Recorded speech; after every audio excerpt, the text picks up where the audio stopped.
I've never met a person who was not successful that didn't have a great amount of self-discipline within their life. Self-discipline and being able to perform and being able to keep your life on schedule and being able to keep commitments and promises and meet deadlines is essential to success.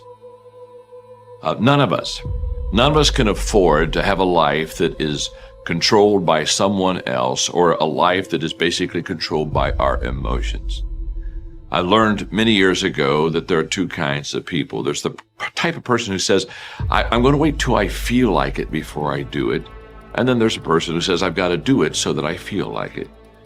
One will never get anything done because they're still waiting to feel the moment to move. And the other person says, no, I need to move, and then I will begin to feel the moment. Sonia, self-discipline is essential in your life and in my life if we're going to get things done. So I have a challenge for every one of you this weekend. The challenge is simple. As you go through your weekend, and sometimes it's kind of hopefully an easier time of your week, ask yourself, am I practicing self-discipline in my life? Am I doing the things that I should do because I need to do them, or am I kind of waiting to feel the moment? Do like our friends Nike say, just do it. Because what you're doing is you're trying to optimize right now to stop the discomfort. But what you're going to pay for that in is shame and guilt and regret long term. So what you need to be able to do is bundle all of that up that is as yet unfelt, but will last for way, way, way longer. You know, the future is much longer than now. That's right. The future is going to extend out up until the day that you die. And the now is just for now. And even 130 hours is just 130 hours. And you get to look back, and do you look back with pride and glory? Or do you look back with shame and guilt? I suggest to you that if you are facing a challenge, don't stop. Stay busy. Work your plan. Continue to do those things that you know that work for you after you have evaluated yourself in the situation. Continue to move. Stay busy, stay busy, stay busy. Expect things to get better for you, because they are. See, life is cyclic. Whatever experience you're having right now, it has not come to stay. It has come to pass. Not to stay, just to pass. It's just going through. The biggest challenge is to know what's happening. This is a part of this thing we call life. This too shall pass. And maintaining perspective, putting it in perspective. And what I didn't understand, by being determined to chase something, by being committed to it, and what commitment is staying true to what you said you were going to do long after the mood that you have set it in has left. You see, people think commitment is saying, yes, I'll do it on the days when it feels good. But I have been committed to everything that I ever started in my life, and I never stopped and I never quit it. And so by being committed to everything that I started, I finished it. It built a certain type of spirit. It built a certain type of mentality. It built a certain type of individual. And so now I couldn't quit even if I wanted to. I couldn't lay in the bed even if I wanted to. I couldn't stop even if I wanted to. I had too much sweat equity in my life and everything that I was doing. Because I understood my existence wasn't about me. I went from me to we a long time ago. I understood the process is more important than the product. It wasn't about the outcome for me. Whether I made it to the NFL or not, that was inconsequential in God's plan for my life. But I was going to fall in love with that process, because I understood by falling in love with that process, it was going to turn me into a machine. If you don't have a lofty ambition, then you suffer miserably. And the reason for that is life is really complex, short, finite, full of suffering, and beyond you. The suffering is meaningful. It's just not the kind of meaning you want. So how do you get out of that? You note the baseline of suffering. And then you say to yourself, okay, I need to do something that justifies that. At some point in life, we got to wake up and we got to say no more. We got to wake up and we got to say, man, this is it. We got to wake up and say, I'm going to make a change, a difference. We can't just be online watching things, saying amen, all the things, and go back to the same things, y'all. It doesn't work like that. Hearing things is great, but you know what? Doing things and taking action, that's what's going to make change in your life. You need to start making some decisions. You ain't got to change everything, but you need to say, you know what? This is the one thing that I'm going to stop being loyal to. This is the one thing I'm going to start being loyal to. What permission do you need? And I'm here to give you that permission. I'm here to tell you to give yourself that permission. I'm here to tell you to take the pen back and start rewriting that story. So what? if you were beaten? So what if you were mentally and emotionally abused? Those are all superpowers now, because you are the type of person that went through that and came out the other side a stronger person. You have more resiliency, you are more resourceful than people that have not gone and suffered through adversity and abuse. That's the reality. We are more resilient. We are more emotionally strong, mentally tough, and we can deal with so much, but we have to first let go of the mental crippling crutch that we carry, which is this victim mindhood. Stop being driven by rewards. Stop being driven by outcomes. Stop being driven by, if I get this, I'm gonna do this. Just work. And if you don't get what you thought you were gonna get, show up and still go to work. Self-confidence is really someone who keeps promises of themselves. Because self-confidence is really like your reputation with yourself. If you've got a great reputation with yourself and you know you can trust you, you're not so concerned about your reputation or what other people think about you. You gotta be able to find all these different things in your mind. Oh, I can put discipline right there. I can put consistency right there. I can put all these things right there in that spot. If your life is not organized, and your life being everything around you. When you get better, everything will get better for you. And that's where I picked up that phrase, for things to change, you've got to change. You don't have to change the marketplace. You don't have to change the marketing plan. You don't have to change the economy. You don't have to change countries. You don't have to change circumstances out there. All you've got to do is look within and see if you can change yourself for the better. And as you change, things will start to change for you. Almost nothing in life is constant. Conditions and circumstances are perpetually in flux like the winds and the tide, which is why my mind is never fixed. I tack and adjust, forever searching for my new 100%. Age, health, and the responsibilities we carry can be limiting. That doesn't mean we should give in to those limitations or use them as excuses to let ourselves or our dreams go. But we can acknowledge them as long as we are committed to finding out what we can still do given those limits, whether they be temporary or indefinite, and maximizing that. Every day, thousands of people wake up to a life defined by newfound limitations that are difficult to accept. Maybe they've been diagnosed with a terminal disease or suffered a spinal injury. Could be they lost a limb or are suffering from PTS. More often, the shifting circumstances are not nearly so dire. Sometimes it's good news that changes the equation. Maybe you are a new parent or landed a lucrative gig that demands 10 to 12-hour workdays. Could be you recently got married, which means you have to consider more than just your own goals.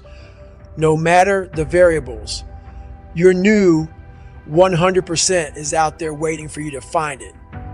The thing is, most people don't want to, because whenever you're trying to find your new anything, it means you're not who you used to be, and that can be depressing enough to give up the search.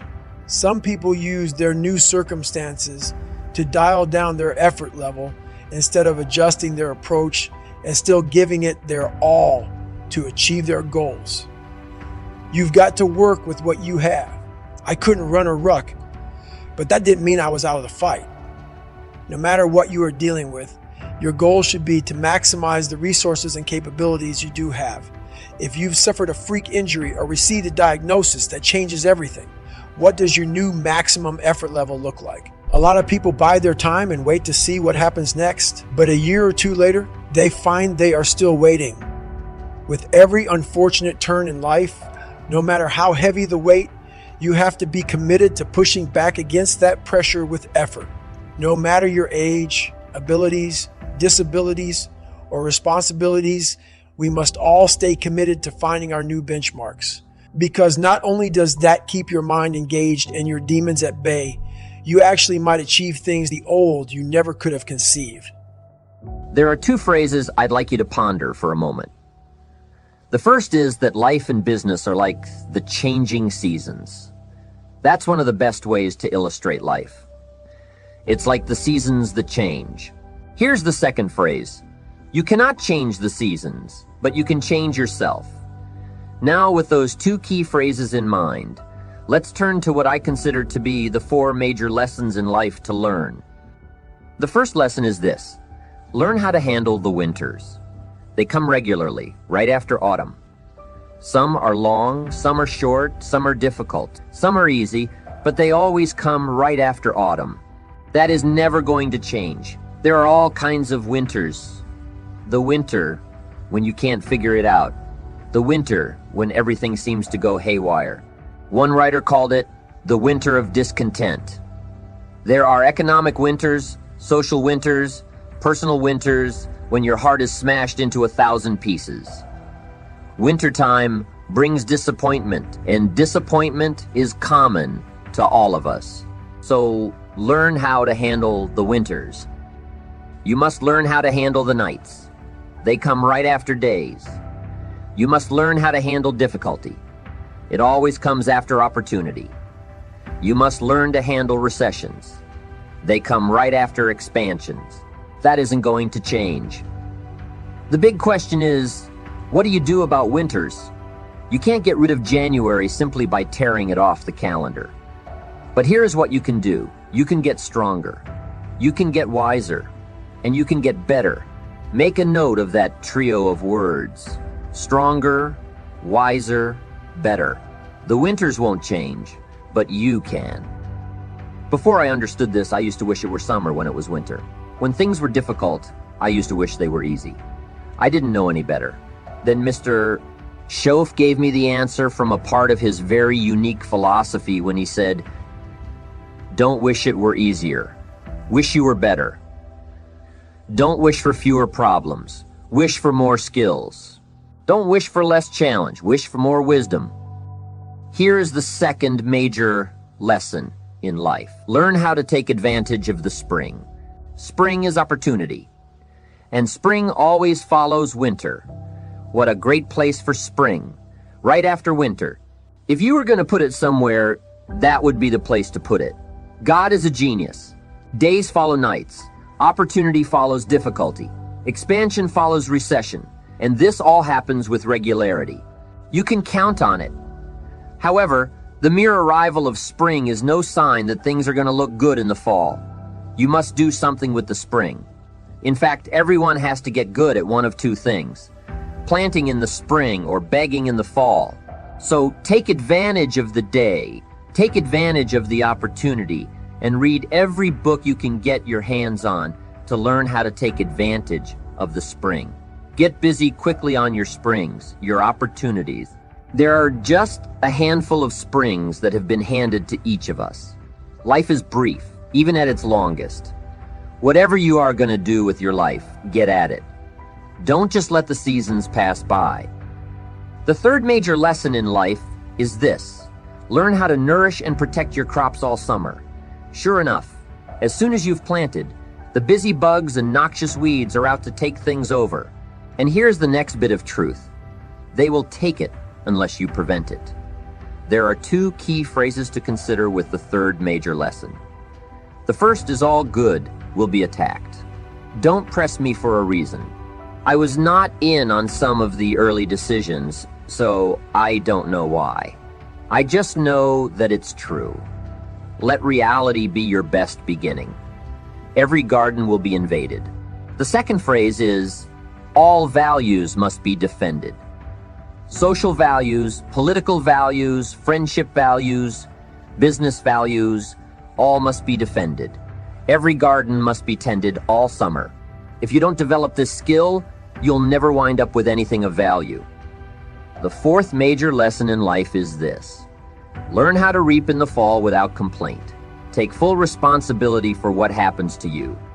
One of the highest forms of human maturity is accepting full responsibility. Learn how to reap in the fall without apology if you have done well, and without complaint if you have not. That's being mature. I'm not saying it's easy. I'm saying it's the best way to be. The seasons don't work for you or against you. They just are what they are. They are guaranteed to come every year, bringing both the positive and the negative. So it's up to you to remember the 4 major lessons in life, prepare for them, and make the most of everything they offer.